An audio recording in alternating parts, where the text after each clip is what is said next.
Hi everyone, so I hope you're doing well. I decided last minute that I'm going to try to do a video for every day for Halloween in October. Let's see how that works out. I'm going to start early, so you're going to start seeing a lot of videos popping up. They're going to be coming out for October. Hopefully I can do this. So I'm going to start early in hopes to get it all done. I found a bunch of really fucked up stories. So let's get into it. Today's video is called Son of Sam's Connection to a Halloween Massacre. So,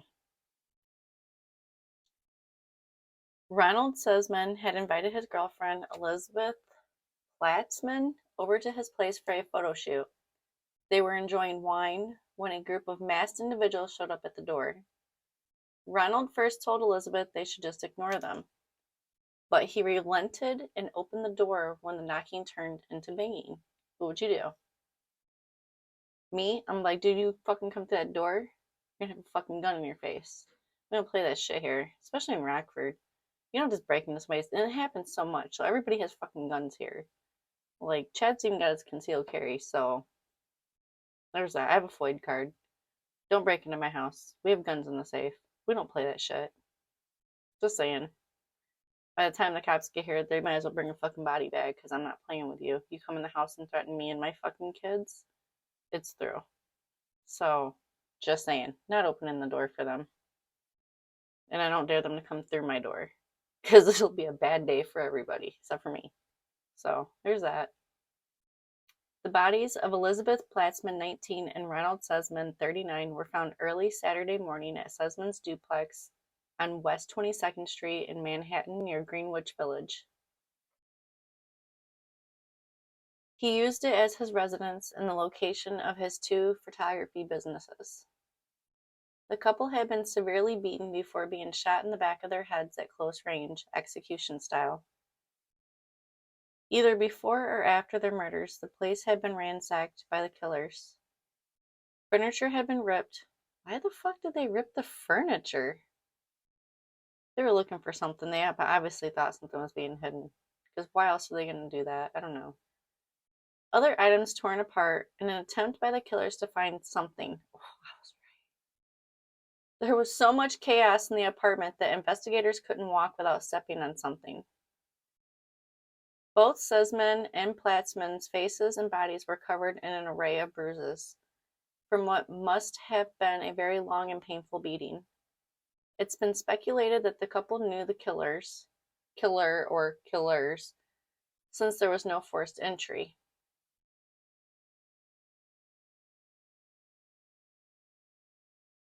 Didn't we just make this whole thing about somebody knocking on the door and then banging on the door?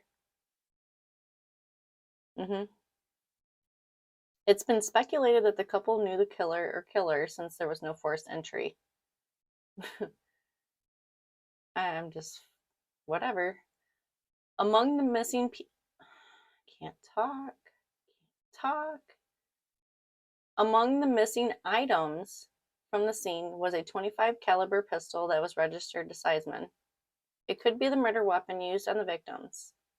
The other missing items were the victims' driver's licenses. Why did they? Oh, it's probably trophies. There had been some claims that Sussman had been involved in drugs, but nothing could be proved. If it was the case, the police might have a motive for the murders in search of the residents. The drug angle came from when Melanie Haller, what a name, I think that's Haller, an actress who worked with Sussman, accused him of trying to force her to take drugs, and when she refused, he became belligerent. But the case was later dropped when Haller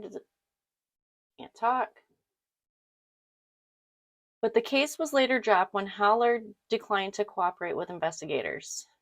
Still believing drugs were involved, they wondered if Sussman had owed a dealer money. But with nothing even taken from his place, it would seem killing him in the manner they did wouldn't make sense. If I can talk, the story would go a lot fucking smoother. Shortly after accusing Seisman, another accusation by Melanie Haller surfaced. Melanie Haller had also made an accusation against a film producer in Long Island. In that case, she also said he had attempted to drug her, and those charges had also been dropped. The police then had an informant call them with a bizarre tale. He said that someone he knew had predicted the murder weeks prior. Who was this mysterious fortune teller? David Berkowitz. Do you guys know who that is? Because I sure the fuck do. I watch so much crime shit. I know who that is. Plus, I told you guys who this was at the very fucking beginning. The imprisoned son of Sam killer. If you guys don't know who that is, please go look up. He's fucked up. Said that he fucking had a dog tell him to go fucking kill people and shit. See? I'm telling you. Berkowitz was in prison serving a life sentence for killing 6 victims and wounding 7 others. After his conviction, the rumors swirled that Berkowitz didn't act alone or on his own accord, but that he was a puppet in a much larger satanic cult. The informant told the police that a couple of weeks before the murder, Berkowitz had told him that his cult would torture and perform a ritual killing on Halloween. He described it as a photographer's residence near Greenwich Village. That's exactly where this shit just fucking happened. After the ritual, they would kill the occupants and clean the residence of any incriminating evidence against the cult. Berkowitz elaborated that Seisman had a snuff video of one of the Son of Sam killings that shed light on the cult and would make people rethink that Berkowitz acted alone. Seisman had been hired by the cult to record a video, but they hadn't told him what the film was about beforehand. So after it was finished, Seisman didn't seem happy at what he had been a part of. The cult had heard rumors that Seisman was in trouble for dealing drugs and that he might use the video as leverage to get a deal.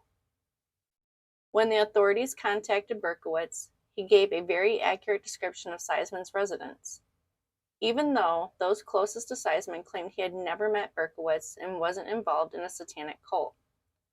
But we've learned, right, that you can think that you know somebody, and then you don't. So, there's that.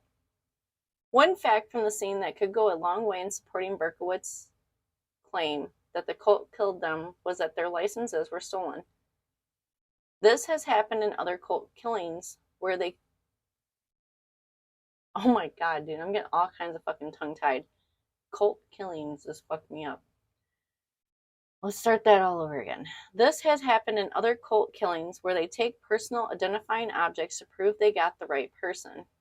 To this day, no one has ever been arrested for the murders. And this is a very, very short video. But what do you guys think? Do you think Berkowitz was really a part of a satanic cult?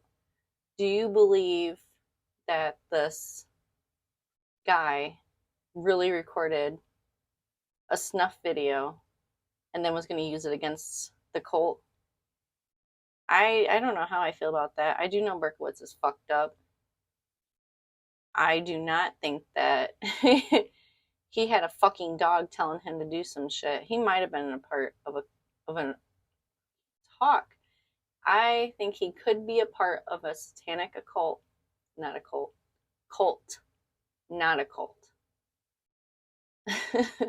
Came fucking talk. It's late. But I don't know. This is some fucked up shit. This is gonna get more fucked up from here. Just telling you guys. So this just goes along with the Halloween series I got going on right now. Just, you guys are in for it. So am I. I'm gonna have fucked up dreams.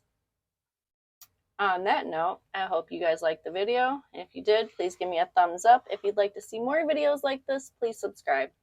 And as always, I hope you guys have a great day, and thank you for watching.